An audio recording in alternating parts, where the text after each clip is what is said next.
Bom dia. Vamos hoje conversar sobre a medida provisória 936, que o governo editou ontem para definir a forma de apoio governamental na questão salarial em função do coronavírus.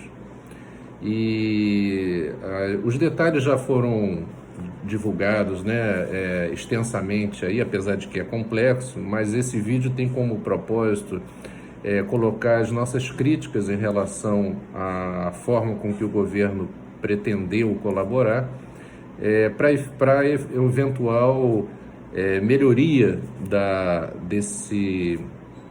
dessa norma nos próximos dias, se for possível.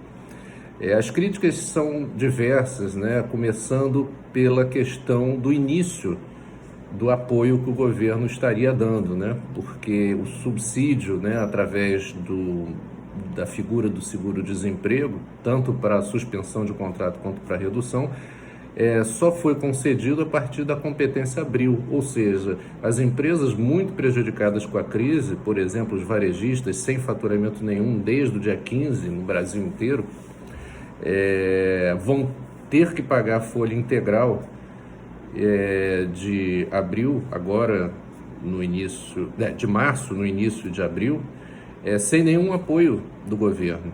Nós não conseguimos entender por que não foi estendido ao mês de março, que é um dos piores meses em função da crise, né? Porque é o início da crise, é o início da quarentena, onde tudo é uma surpresa, há uma imprevisibilidade absoluta, e cabia o governo colaborar sim nesse primeiro período já.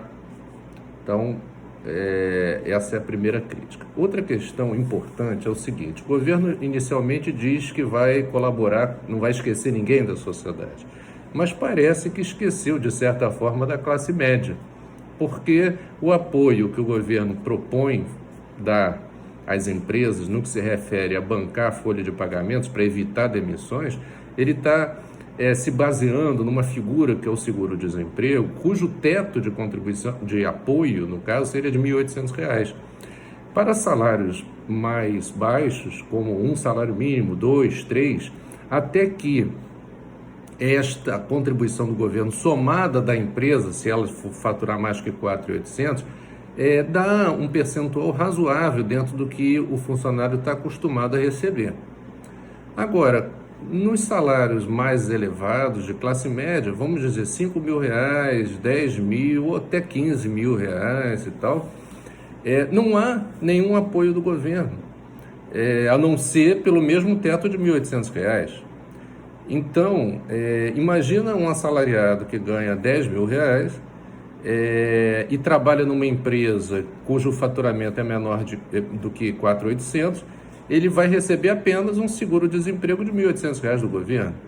Se ele trabalha numa empresa maior, cujo faturamento ultrapassa 4.800, ele já vai receber R$ 3.000 da empresa e mais R$ 1.800 do governo, vai dar 4.800. Também é uma diferença grande. Então, não quer dizer que qualquer cidadão consegue viver com 1.800 porque os menos favorecidos conseguem com muito sacrifício.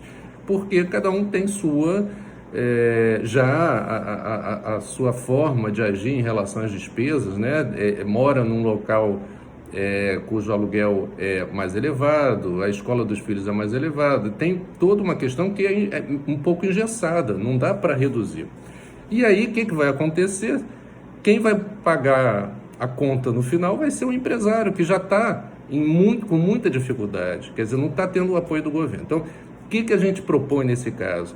Que, ao invés de usar como parâmetro o seguro-desemprego, use como parâmetro o INSS em si, o teto do INSS, né? Quando alguém sai de licença ou por gravidez ou por doença e tal, o que acontece se o salário é pago pelo governo até o teto de R$ 6.000?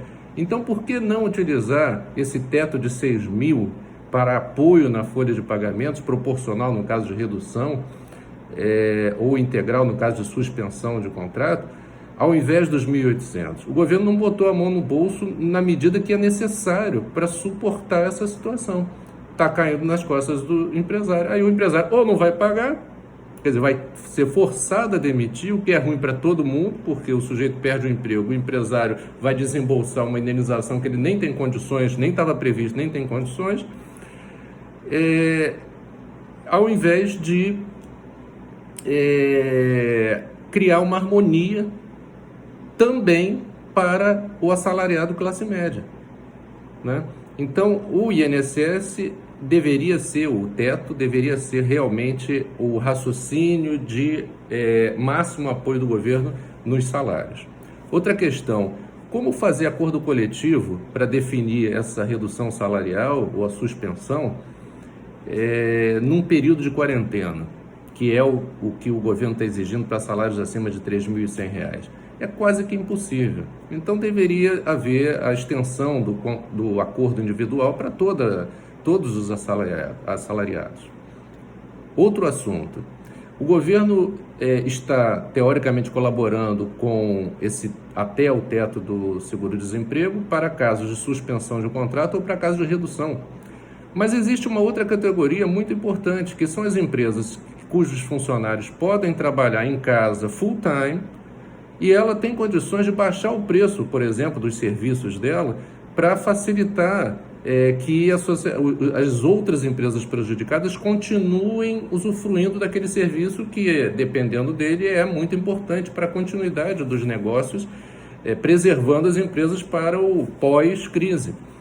E o governo não pensou nessa situação de subsidiar a folha de pagamento para quem pode trabalhar full-time e permitir que o empresário diminua os seus preços.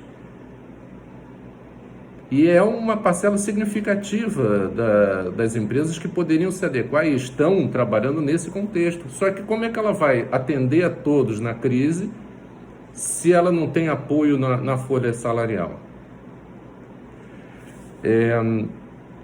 Uma outra questão é por que o governo, sabedor do faturamento das empresas, através das notas fiscais eletrônicas emitidas obrigatoriamente por todas elas, não adapta o apoio dele à queda específica do faturamento de cada uma das pessoas jurídicas, né? Seria mais justo, né? Porque a crise afeta de forma diferenciada. Por que não usar uma informação que está à disposição dele e proporcionalizar esse apoio à queda de faturamento? Bem, essas são algumas críticas que a gente coloca nessa hora, imaginando que possa haver melhorias imediatas a esse texto que saiu ontem. Então, a Gorim deseja que todos ultrapassem a crise da melhor forma possível, em especial com muita saúde. Um abraço.